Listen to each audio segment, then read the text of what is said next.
नमस्कार बच्चों, जय भारत, जय हिंद। मैं संजय चौहान आपका अपने YouTube के प्लेटफॉर्म पर स्वागत करता हूं। ठीक है बच्चों, जैसे कि आप लगातार हमारा उत्साहवर्धक कर रहे हैं, हम लोग भी पीछे नहीं हैं, लगातार आपसे जुड़े रहेंगे जब तक कि आपको नौकरी प्राप्त नहीं हो जाती। बच्चों, बड़ी समस्याएं हैं, दुविधाएं हैं बच्चों के सामने। किस एग्जाम के लिए पढ़ें, किसके लिए ना पढ़ें, क्या करें क्या ना करें, बड़ी दुविधा है। सरकार ने इस तरह की परिस्थितियां पैदा कर दी कि बच्चों को समझ में नहीं आ रहा है कि वो यूपी पैट के लिए पढ़ें, यूपी पुलिस के लिए पढ़ें, या अन्य जो एग्जाम है उसके लिए पढ़ें, ग्रुप डी के लिए पढ़ें, क्या पढ़ें। अब से 2-4 साल पहले, 5 साल पहले ऐसी स्थिति नहीं होती थी। लगातार लगभग हर महीने कोई ना कोई एग्जाम होता रहता था। उससे बच्चों के सामने एक लक्ष्य होता था। और बच्चों, मानव की प्रवृत्ति होती है, मानव का स्वभाव होता है कि जब तक सामने कोई टारगेट ना हो उसके ऊपर प्रेशर नहीं होता, दबाव नहीं होता। और जब तक दबाव नहीं होता, प्रेशर नहीं होता, तो आप पढ़ते भी नहीं है बच्चों। तो अगर पढ़ना है, मेहनत करनी है, तो दबाव को हमेशा महसूस कीजिए। विपरीत परिस्थितियों में ही विचारों का विकास होता है। यानी विपरीत परिस्थितियों में हम कितने योग्य हैं, हमारी क्षमताएं कितनी अधिक है, हमारा बेहतर प्रदर्शन इन्हीं परिस्थितियों में होता है। और अब बच्चों वही परिस्थितियां चल रही हैं। लाइब्रेरी में बैठकर आप आराम से शांत तरीके से बैठिए और इस समय का अपने लिए यूटिलाइज कीजिए। उपयोगी समय है बच्चों आपके लिए। जो सभी एग्जामों में कॉमन चीजें हैं, हिंदी है, रीजनिंग है, मैथ है, जीके है, सब में लगभग उसी तरह का पैटर्न आता है। ये करेंगे लेखपाल में विटामिन नहीं आएंगे, उसमें विटामिन आएंगे, ऐसा नहीं है। रीजनिंग का टॉपिक है बच्चों, मैथ का टॉपिक है, कोई भी प्रॉफिट एंड लॉस है, परसेंटेज है, ठीक ना, सिंपल इंटरेस्ट, कंपाउंड इंटरेस्ट है, ये हर एक एग्जाम में आते हैं। रीजनिंग का चीजें हैं, हर एग्जाम में आती हैं। हिंदी है, क्रिया है, सर्वनाम है, संज्ञा, सब एग्जामों में आती है। जीएस है, जीके कहते हैं, सभी एग्जामों में आती है। तो आप किसी एक एग्जाम को तो टारगेट तो बनाइए, पढ़िए आप सिलेबस के हिसाब से। आपको हिंदी में क्रिया पक्की करनी है। किसी भी एग्जाम में क्रिया आ जाए, चाहे यूपीएसआई में आए, चाहे कांस्टेबल में आए, आपको करना ही करना है। आपने प्रॉफिट एंड लॉस पढ़ा मैथ में, तो प्रॉफिट एंड लॉस भले ही किसी एग्जाम में आए, पर आप उसको कर दोगे। इस तरह का आपका कंसेप्ट क्लियर कीजिए, ना कि आपको एक ये यार मैं लेखपाल का लिए पढ़ रहा हूं, मैं पैट के लिए नहीं पढ़ूंगा, ये दिमाग में मत लाइए। टॉपिक वाइज क्लियर कीजिए चीजों को। जब तक टॉपिक वाइज चीजें क्लियर नहीं होंगी, आपसे बच्चों पेपर सही तरीके से सोल्व नहीं होगा। चलिए, आज की हम लोग हिंदी की जो क्लास लेकर आए हैं बच्चों, वो क्रिया का प्रैक्टिस सेट है। क्रिया, जो बच्चे हमारे यहां ऑफलाइन पढ़ रहे हैं वो जानते हैं हमने क्रिया खत्म करा दी है, और जो बच्चे केवल ऑनलाइन पढ़ रहे हैं वो उनके लिए क्रिया का प्रैक्टिस सेट है। और क्रिया की बहुत सारी बातें इसी में क्लियर करता हुआ चलूंगा। जो बच्चे ऑफलाइन पढ़ रहे हैं उनका रिवाइज होगा, और जो केवल ऑनलाइन पढ़ते हैं बच्चों, उनकी जो है चीजें सामने आती रहेंगी। ठीक है बच्चों, चलिए करते हैं स्टार्ट। हम लोग बच्चों क्रिया पढ़ रहे थे, क्या पढ़ रहे थे? क्रिया। तो हम लोगों ने क्रिया पढ़ी,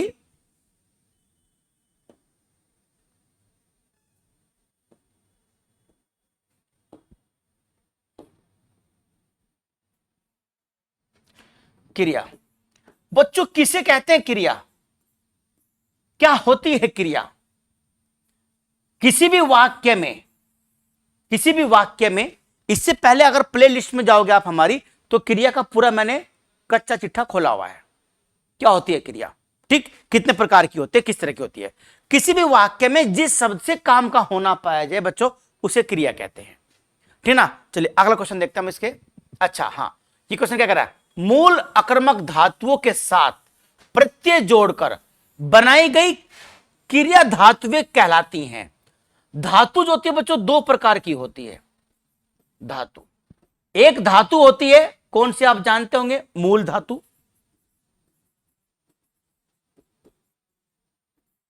और एक धातु बच्चों होती है यौगिक धातु। कौन सी? यौगिक धातु।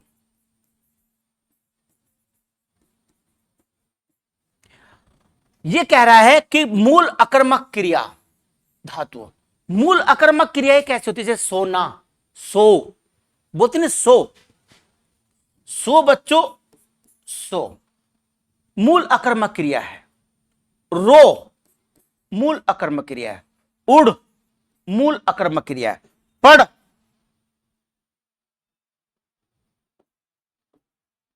बोलते ना पढ़, ये मूल सकर्मक क्रिया है। पढ़, लिख, ये मूल सकर्मक क्रिया है, क्योंकि ये ऐसी क्रिया है जिनको करने वाला हमेशा दूसरा होगा कोई। ठीक, चलिए। सोना, रोना, उड़ना, ठीक ना, उड़ना, आना, जाना, चलना, ये कैसी क्रिया है मूलतः बच्चों? ये मूलतः अकर्मक क्रियाएं, अकर्मक धातुएं हैं। इनके अंत में प्रत्यय लगा दिया, ना, सोना, सोया, या लगा दिया, है ना। रोना, ना प्रत्यय लग गया, उड़ना, ना प्रत्यय लग गया।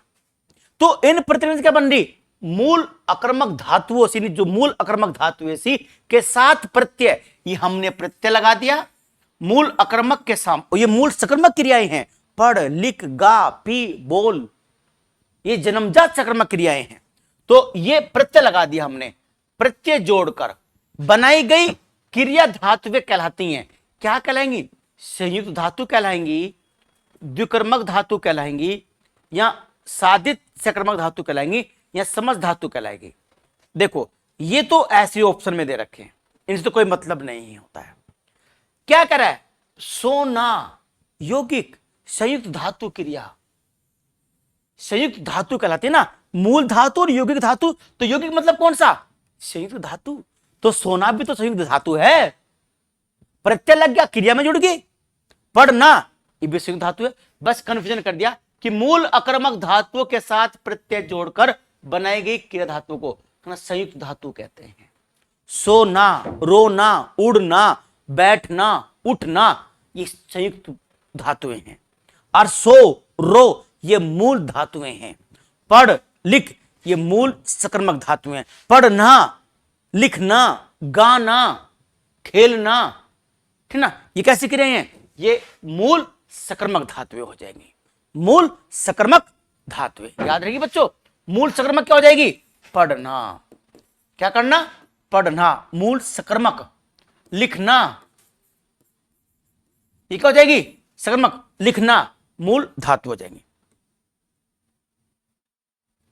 ठीक ना। तो देखिए आप, मूल अकर्मक धातु होगी और संयुक्त धातु, तो इसका आंसर कौन सा होगा? संयुक्त धातु। इस तरह के क्वेश्चन आते हैं और ये फंसाते हैं क्वेश्चन आपको एग्जामों में।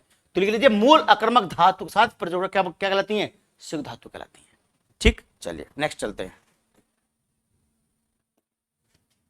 क्या कह रहा है?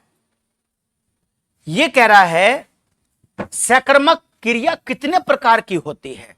सकर्मक आप जानते ही हैं, क्रम के सहित क्रिया सकर्मक क्रियाएं कहलाती हैं। यहां जब हम क्रिया से पहले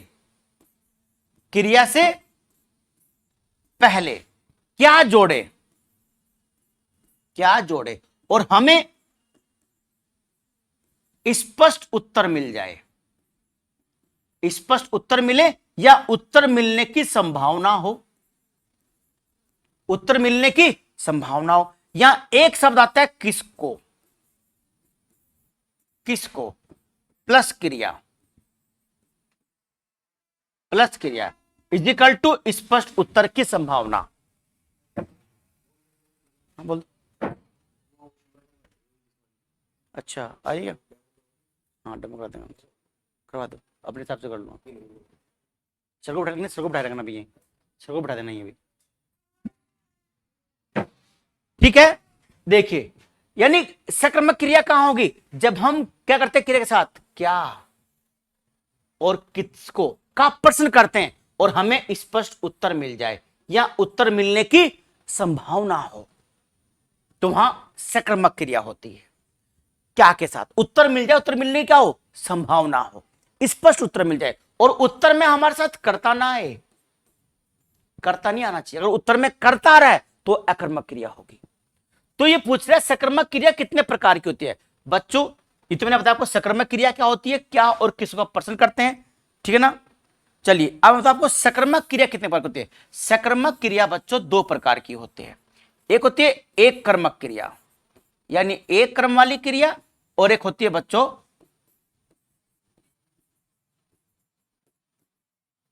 द्विकर्मक क्रिया। दो क्रम वाली क्रिया और एक क्रम वाली क्रिया। ये एक क्रम वाली क्रिया कैसे और दो क्रम वाली क्रिया कैसे होगी? हालांकि आगे उदाहरण है, मैं बताऊंगा आपको, इसी में ही उदाहरण मिलेंगे आके। एक कर्मक क्रिया वो होती है जिस क्रिया का एक क्रम हो। राम आम खाता है, राम आम खाता है, तो क्या खाता है? आम। एक है ना, क्रम तो एक ही हुआ, क्या खाता है? आम खाता है, उत्तर मिल गया। तो आम खाता है, तो एक क्रम वाली क्रिया होगी। कौन सी होगी? एक क्रम वाली। द्विक्रमक क्रिया कौन सी होगी? जहां दो क्रम होंगे। कैसे? अगर मैं कहूं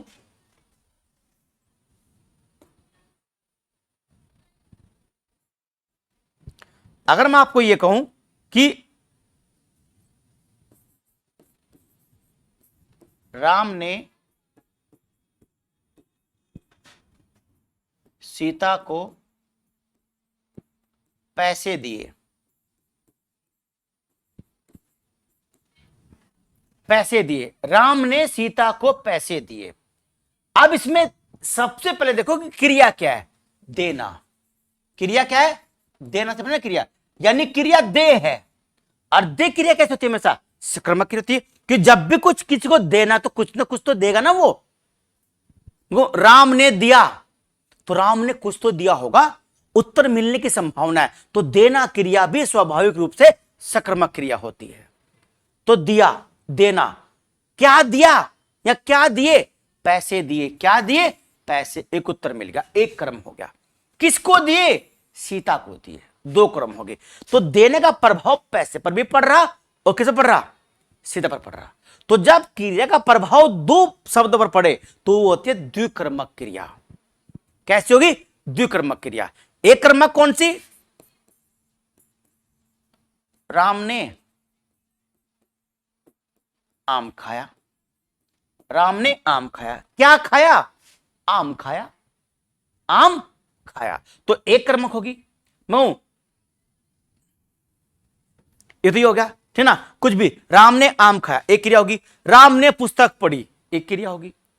अध्यापक ने बच्चों को हिंदी पढ़ाई, अध्यापक ने बच्चों को हिंदी पढ़ाई, अध्यापक ने बच्चों को हिंदी पढ़ाई। या अध्यापक बच्चों को हिंदी पढ़ाता है, तो अध्यापक बच्चों को हिंदी पढ़ाई, हिंदी पढ़ाई की बात है। पढ़ाना तो क्रिया हो रही ना। क्या पढ़ाई? हिंदी। किसको पढ़ाई? बच्चों को पढ़ाई। कितने कर्म हो गए? दो कर्म हो गए। तो द्विकर्मक और एक कर्मक ये होती है सकर्मक क्रिया। तो याद रहेगा आपको, सकर्मक क्रिया कितने प्रकार की होती है? दो प्रकार की। तो कहां इसमें ऑप्शन? दो। ये आंसर होगा। एक कर्मक और द्विकर्मक। जहां एक क्रम हो एक कर्मक, और जहां दो क्रम हो द्विकर्मक होगी। ठीक है, चलिए क्वेश्चन नंबर 3 देखते हैं। क्वेश्चन नंबर 3 क्या कह रहा है बच्चों? क्वेश्चन नंबर 3 कह रहा है कि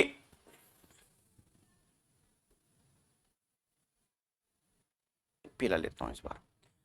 जिस क्रिया में पहले प्रधान क्रिया का प्रयोग और बाद में दूसरी क्रिया का प्रयोग होता है उसे कहते हैं।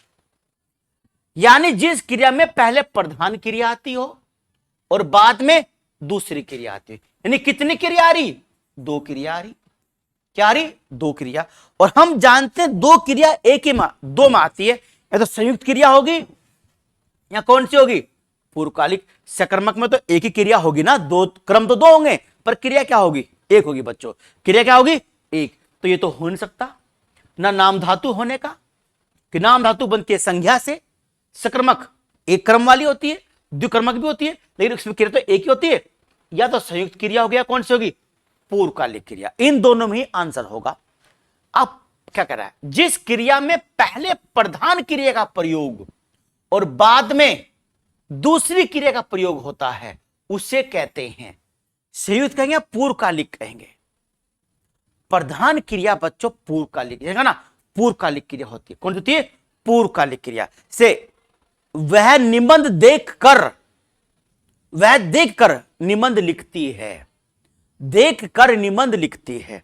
ये तो होगी पूर्वकालिक क्रिया। वह विद्यालय पहुंच गया, ये होगी आपकी संयुक्त क्रिया।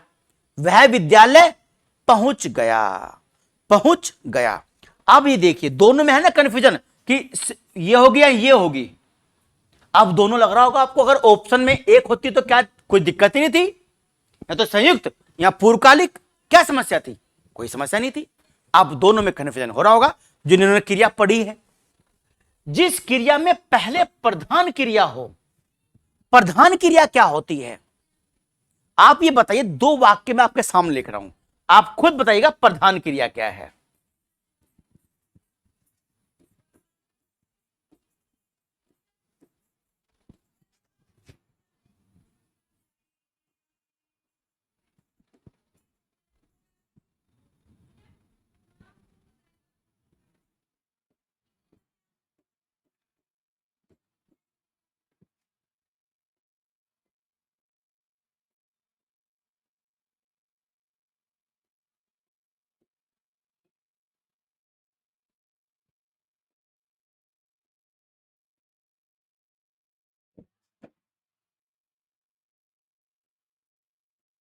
दोनों वाक्य सेम है। राम विद्यालय पहुंच गया, राम दूध पीकर विद्यालय गया। अब ये बताइए दोनों में मुख्य क्रिया कौन सी होगी। अब इसमें दो हैं, देखो यहां तो पहली क्रिया ये है पहुंचना, या फिर क्या है दूध पीकर। इन दोनों में बताना, एक गया है, यहां भी गया यहां भी गया, दोनों गया गया है। अब ये बताना है इसमें मुख्य क्रिया ये है, इसमें मुख्य क्रिया ये या ये है, फिर सहायक क्रिया कौन सी है। भाई एक प्रधान क्रिया, बाद में कौन सी दूसरी क्रिया। इसमें मैं इतना टाइम इसलिए ले रहा हूं क्योंकि समझना इतना मुश्किल होता है, आसान नहीं है समझना। इसको गलती कर बैठते हैं बच्चे, तो कंफ्यूजन को दूर करना भले 1 मिनट 2 मिनट फालतू लग जाए, कोई दिक्कत नहीं है। राम दूध पीकर विद्यालय गया, इसमें मुख्य क्रिया क्या हो रही है, दूध पीने की, विद्यालय जाने की, जाने की हो रही है ना विद्यालय, तो इसमें तो मुख्य तो क्रिया यही होगी, ये सहायक क्रिया होती है इसकी। राम विद्यालय पहुंच गया, ये पहुंच जो है ना ये इसकी मुख्य क्रिया है।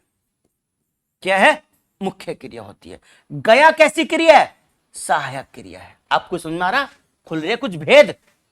पीकर, वह दूध पीकर सो गया, मुख्य क्रिया दूध पीना की सोना है। सोना मुख्य नहीं, मुख्य क्रिया हो रही, वो बाद में आ रही। मुख्य क्रिया क्या हो रही, बाद में आ रही। और यहां क्या कर रहा है, जिस क्रिया पहले प्रधान क्रिया हो, प्रधान क्रिया यही तो है पहुंचना। वह विद्यालय पहुंचा, वह विद्यालय पहुंच गया, तो पहुंचना क्या है, ये है। तो क्या होगा आंसर बच्चों, ध्यान देगी बात।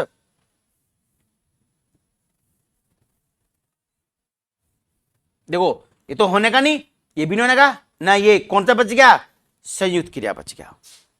याद रहेगी बात, ऐसे निकालते हैं आंसर, ऐसे नहीं निकलेगा आंसर, इस तरीके से निकलेगा। प्रधान क्रिया कहां आती है और बाद की जो गौण क्रिया कहां आती है। पहुंचना अपने आप में क्या है बच्चों, प्रधान क्रिया है। ये कैसी क्रिया है, सहायक क्रिया है। यहां पर जो पीकर है, ये देखो दूध पीना मुख्य क्रिया नहीं है, पहुंचना मुख्य क्रिया है। विद्यालय गया, वह दूध पीकर सोता है, सोने की क्रिया मुख्य हो रही है। वह नहाकर पूजा करती है, पूजा करना मुख्य क्रिया है।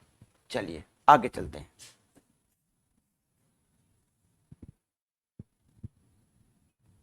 ठीक, क्वेश्चन नंबर 4 क्या कह रहा है, क्वेश्चन नंबर 4, सुमित सो रहा है, सुमित सो रहा है। तो देखिए आप, सुमित सो रहा है, वाक्य में क्रिया का भेद बताना, अकर्मक है, सकर्मक है, प्रेरणार्थक है, द्विकर्मक है। सो रहा है, क्रिया क्या हो रही, सोने की।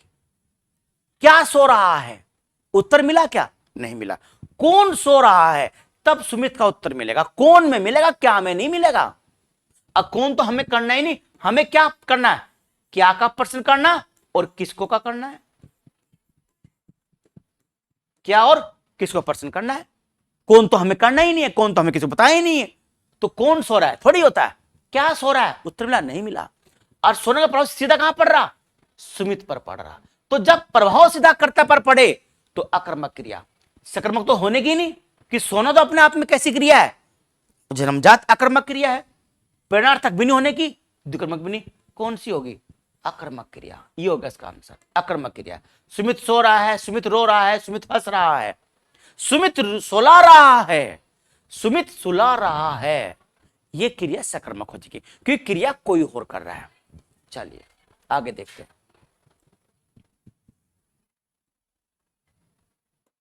नंबर 5, निम्नलिखित में से बताइए, देखिए आप पढ़ लीजिए क्या लिख रहा है। निम्नलिखित में से कौन सी क्रिया द्विकर्मक नहीं है? अभी था ना, आई थी सकर्मक कितने प्रकार की, एकर्मक द्विकर्मक, तो कौन सी द्विकर्मक नहीं है, क्या और किसको का प्रश्न करना है? क्या करना है, क्या और किसको? राम ने मोहन को पैसा दिया, क्या दिया? पैसा। किसको दिया? मोहन को दिया। कितने कर्म हो गए? 2। क्रिया तो एक है ना, देना। कहने कहा था आपको, देना क्रिया सकर्मक होती है। सेठ मुनीम को वेतन देता है, क्या देता है? वेतन। किसको देता है? मुनीम को देता है। तो करेंगे कौन सी द्विकर्मक नहीं है? ये नहीं वाले बहुत गलती होते हैं, इसलिए हम तो नहीं करना, वो कर लो अंडरलाइन। नहीं है पूछ रहा है, इसका मतलब ये हुआ कि इसमें 3 वाक्य सही है, 1 वाक्य इसमें गलत है। मां नौकर से भोजन बनवाती है, मां नौकर से भोजन बनवाती है। क्या बनवाती है? भोजन। क्रम हो गया।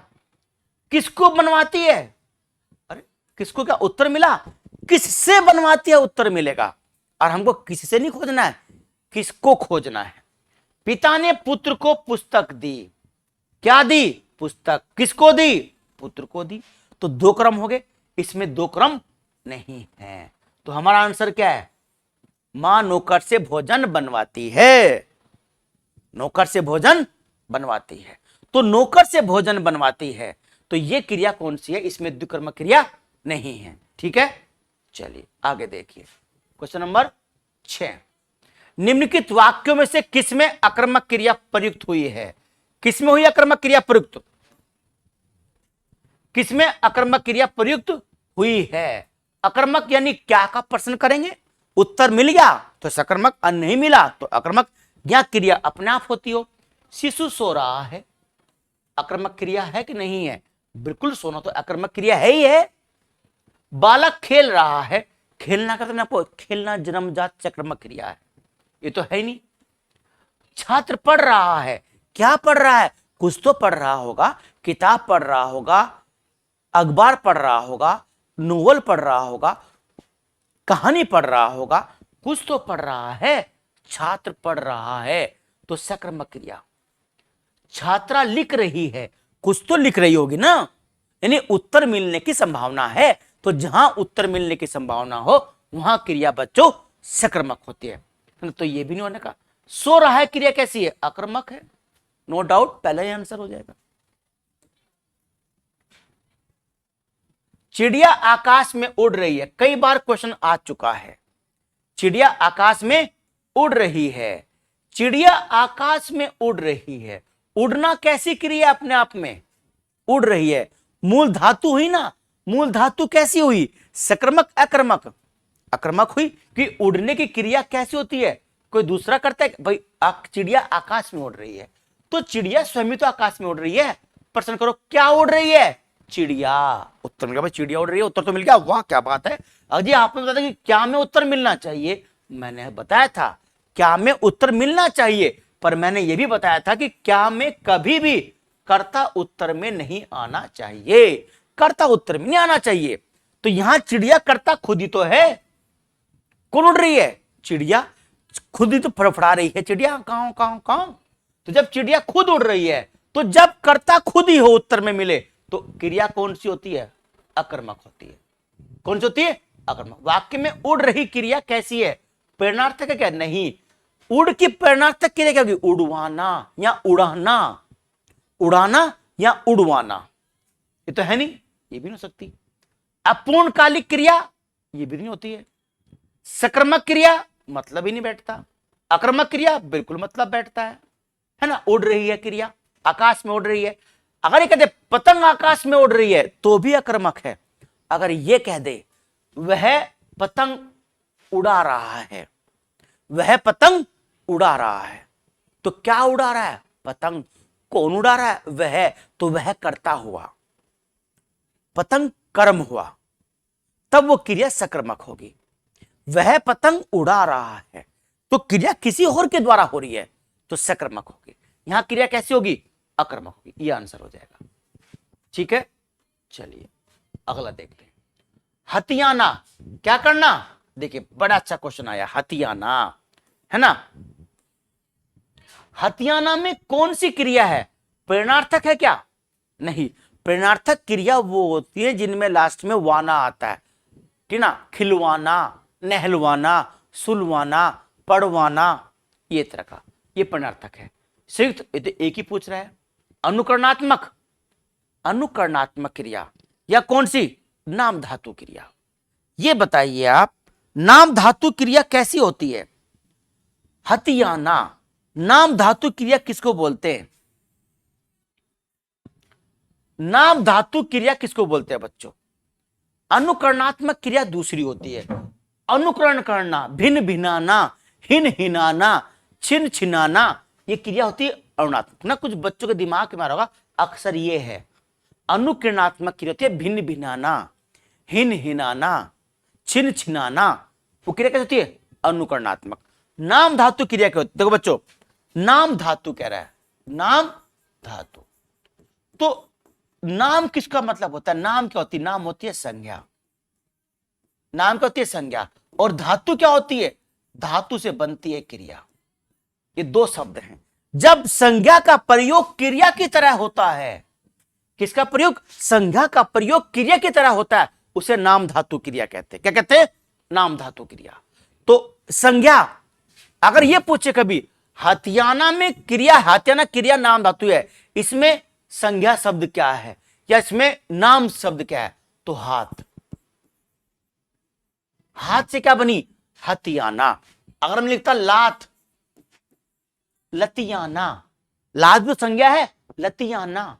बात, बतियाना, बात संज्ञा तो क्या बनेगा? बतियाना बनेगा। बात से क्या बनेगा? बतियाना। बात से बनेगा बतियाना, लात से लतियाना, हाथ से हथियाना। ये अलग अलग क्रियाएं बनती है, याद रहेगी आपको बात। हथियाना क्रिया कौन सी होगी? नाम धातु होगी। अनुकरणात्मक क्रिया कौन सी होती है? बोलते ना, हिन हिनाना या फिर भिन्न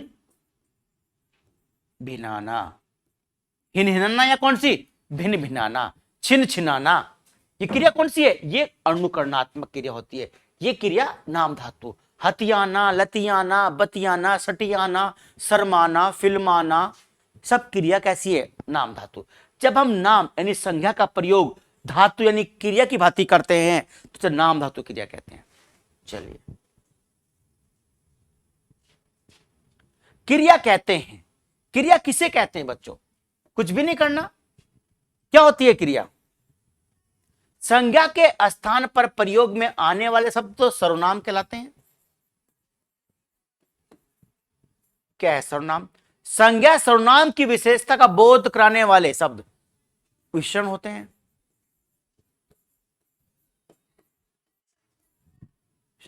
जिस शब्द से काम का होना या करना पाया जाए वही तो क्रिया होती है। Very good. क्या होती है? क्रिया। जिस शब्द से काम का होना या करना पाए उसे क्रिया कहते हैं। तो क्या होगा इसका आंसर? सी हो जाएगा। परिभाषाएं बहुत इंपॉर्टेंट, मैं हमेशा बताता हूं बच्चों को कि हिंदी में परिभाषा और उदाहरण ये दोनों जरूर याद रखिए। ठीक है बच्चों, चलिए ये बात हो गया हमारी। अब देखो क्या कह रहा है, ये कह रहा है क्रम के आधार पर क्रिया कितने भेद होते हैं? क्रम के आधार पर क्रिया के कितने भेद? दो भेद, एक सकर्मक एक अकर्मक। एक सकर्मक एक अकर्मक। अकर्मक पूछे तो दो भेद, एक कर्मक और द्विकर्मक। और अगर अकर्मक पूछे तो अकर्मक के कितने भेद होते हैं? पढ़ा कभी? अकर्मक के भी दो भेद हैं बच्चों, ध्यान रखिएगा। कौन से? पूर्ण अकर्मक और अपूर्ण अकर्मक। पूर्ण और अपूर्ण अकर्मक।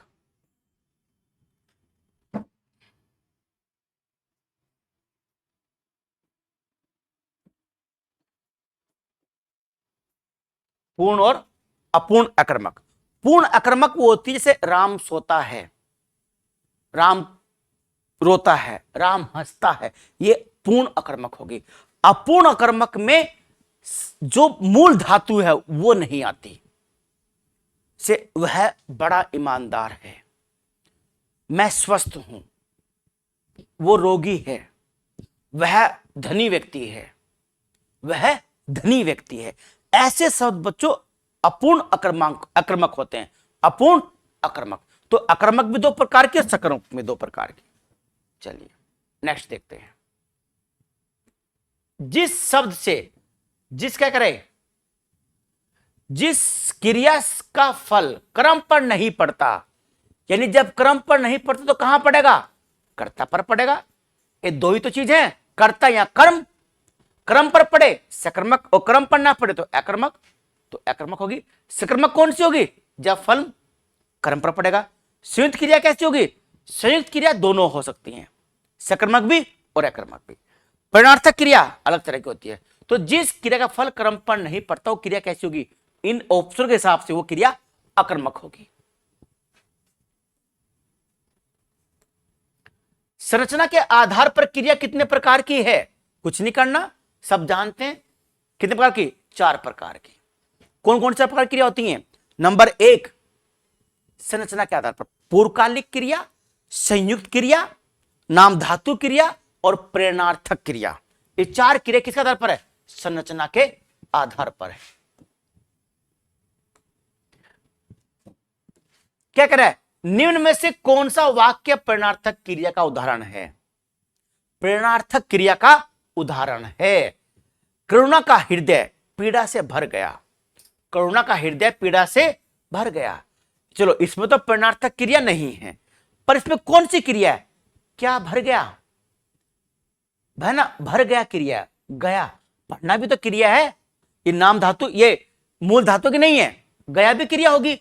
भर गया, पहुंच गया, चला गया, संयुक्त क्रिया हो ना, भर गया संयुक्त क्रिया होगी।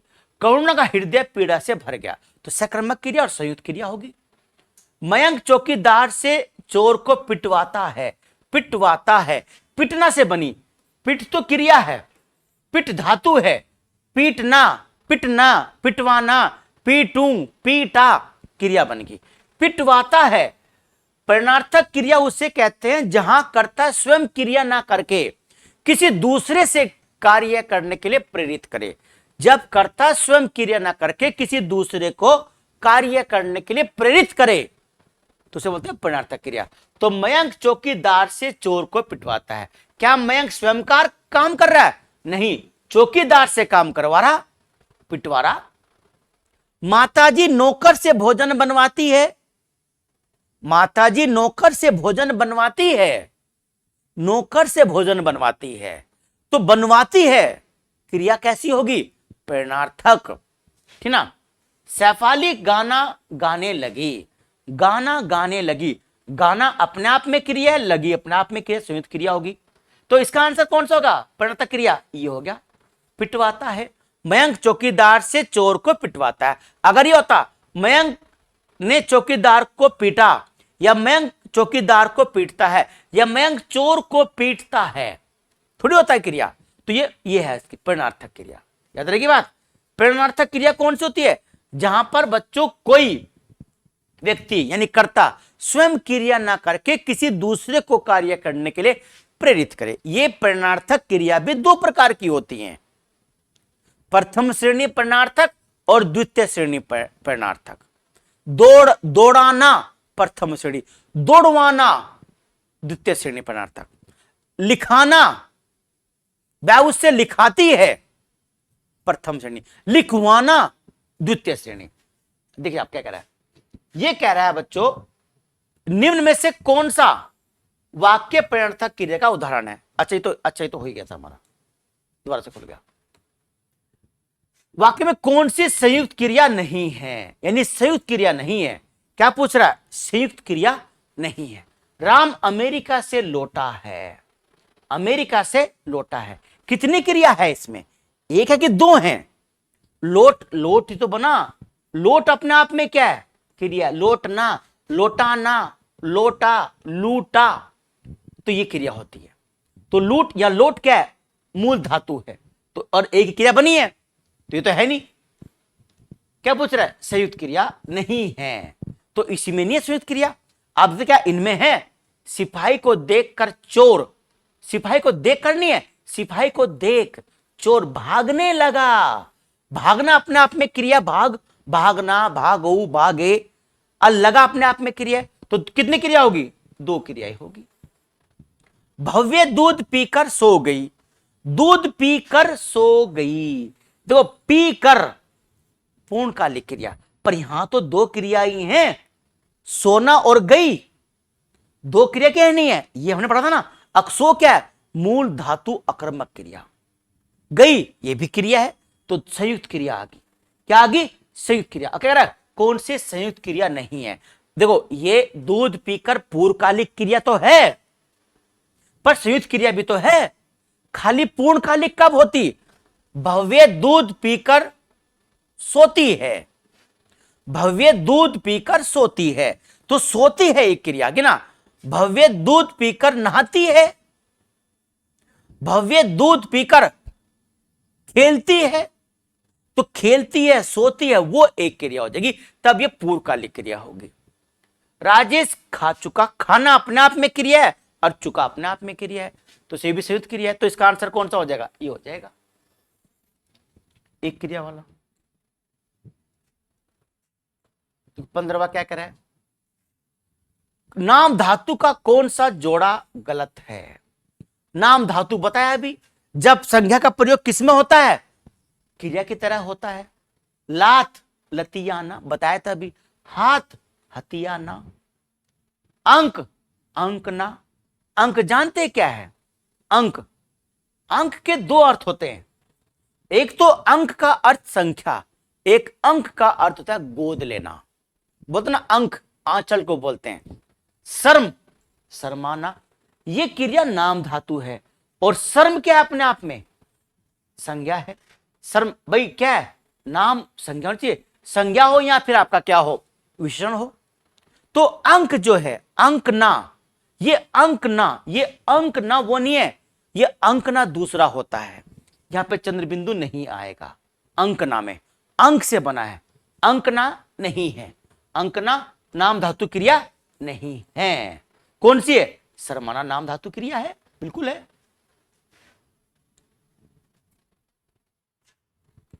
16 क्या कह रहा है? निम्न में से कौन सा वाक्य पूर्वकालिक क्रिया का उदाहरण है? पूर्वकालिक क्रिया यानी एक क्रिया पहले होके उसी क्षण दूसरी क्रिया प्रारंभ हो जाए। सुनैना नहाकर स्कूल गई, क्रिया का उदाहरण है। नहाकर स्कूल गई, क्या संयुक्त क्रिया है क्या इसमें? स्कूल तो संज्ञा है, गई एक क्रिया है, नहाकर गई, तो पूर्वकालिक क्रिया होगी। राजा कनाडा से लौट आया, यह संयुक्त क्रिया है। लौटना और आया। अध्यापक विमल को पढ़वाता है, यानी अध्यापक विमला को किताब से पढ़वाता है, यानी किसी और से पढ़वा रहा ना, तो प्रेरणार्थक क्रिया होगी। इनमें से कोई नहीं तो छोड़ो। तो कौन सा? नहाकर स्कूल जाती है, तो नहाकर पूर्वकालिक क्रिया होगी, यह संयुक्त क्रिया होगी, यह प्रेरणार्थक क्रिया होगी। क्या कह रहा है? यह कह रहा है कि निम्नलिखित में से कौन सा वाक्य सकर्मक नहीं है, यानी सकर्मक नहीं है यानी अकर्मक होगा, और 3 वाक्य सकर्मक होंगे। कौन सकर्मक है? अरुणा ने पुस्तक पढ़ी, ये पढ़ी है, ई है। क्या पढ़ी? पुस्तक, क्रम दे रखा, सकर्मक होगी।